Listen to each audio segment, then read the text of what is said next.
एक बार की बात है, कहीं दूर एक गौतम नामक एक संत रहा करते थे। उनका एक ही बेटा था। उस बेटे को वह बहुत प्रेम किया करते थे। जितना वह अपने बेटे से प्रेम करते थे, उतना ही उनका बेटा उनसे प्रेम किया करता था। उस संत के बेटे का नाम अर्जुन था। एक दिन की बात है, वह संत भगवान की पूजा कर रहे थे। तभी उन्हें पता चला कि उनका बेटा अब इस दुनिया में नहीं रहा।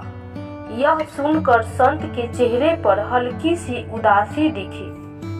फिर से वह सम्मान हो गए। लड़के का शव आया। तभी संत के पास एक शिकारी आया। शिकारी कहने लगा, महाराज, आपके बेटे की मृत्यु का कारण यह सांप है। इस सांप ने ही आपके बेटे को काटकर मौत के घाट उतार दिया। अब आप ही बताएं कि मैं इस सांप के साथ क्या करूं? क्या मैं इस सांप को टुकड़ों में काटकर मार दूं या फिर गरम तेल में डालकर मार दूं?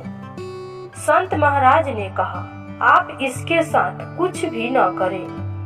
हमारा धर्म यह नहीं कहता कि किसी को मारा जाए।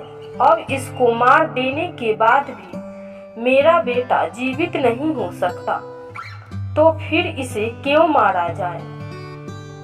इसको जो अच्छा लगा उसने वह किया। संत और शिकारी की बात को सुनकर सांप भी इंसान की भाषा में बोल उठा।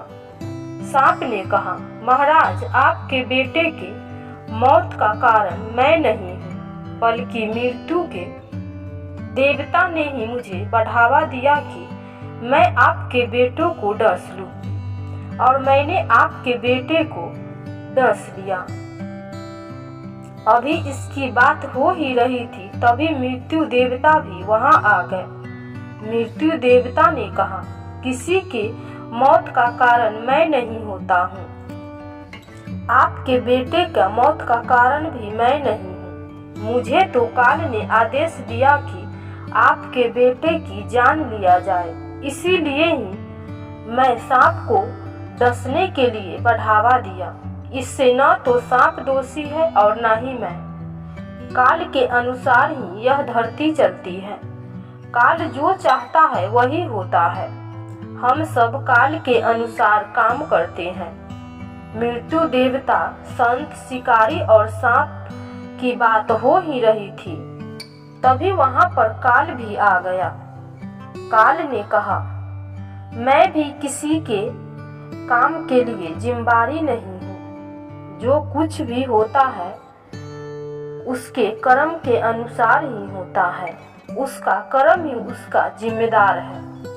इस लड़के के मौत के कारण इसका पिछले जन्म का कर्म जिम्मेदार है। जो भी जैसा कर्म करता है उसका वैसा ही जन्म और मृत्यु मिलता है। इस कहानी से हमें ज्ञान मिलती है कि हमें हमेशा अच्छा कर्म करना चाहिए। कर्म हमारे सामने फल के रूप में मिलता है। अगर किसी काम को करके हम किसी को दुख देते हैं तो कोई ऐसा भी होगा जो कुछ ऐसा काम करेगा जिससे हमें दुख होगा। अगर हम कोई काम करके किसी को खुश करते हैं तो कोई ऐसा भी होगा जो कुछ ऐसा काम करेगा जिससे हमें खुशी मिले।